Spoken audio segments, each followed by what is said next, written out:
Si le Maroc produit seulement une vingtaine de films par an, le pays reste une destination privilégiée pour le cinéma international.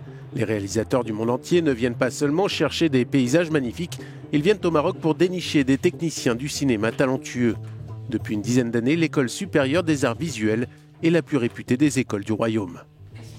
Oh, je me vois où dans 5 ans? Je me vois en train de faire des films. Parce que du point de vue de la culture, il y a beaucoup de choses à faire.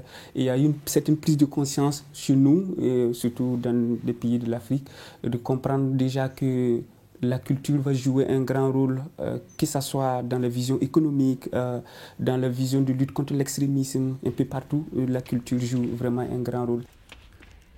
L'ESSAV axe son enseignement sur la pratique, avec tout au long de l'année de nombreux ateliers animés par des professionnels du cinéma.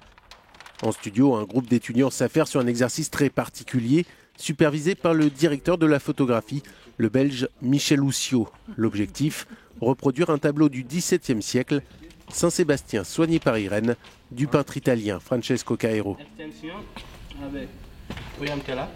Nous partons d'un principe dans cet exercice qui est non pas de laisser la liberté de travail aux autres, aux étudiants, mais c'est au contraire de prendre une référence et se dire on va faire ce tableau, cette image-là, on va la reproduire.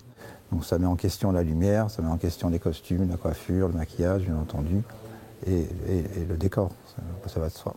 Voilà. Donc c'est reconstituer tout ce qui en fait vient devant l'objectif de la caméra.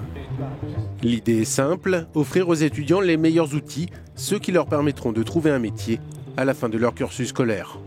Bon, il y a quand même une production marocaine en cinéma, puisqu'il y a un fonds de soutien qui permet de financer à peu près une vingtaine de longs métrages par an. Donc ça absorbe une partie du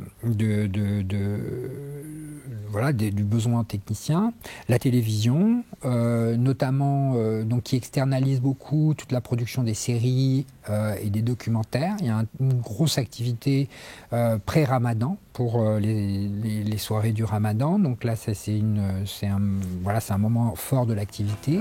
Et puis, bien sûr, il y a les tournages étrangers.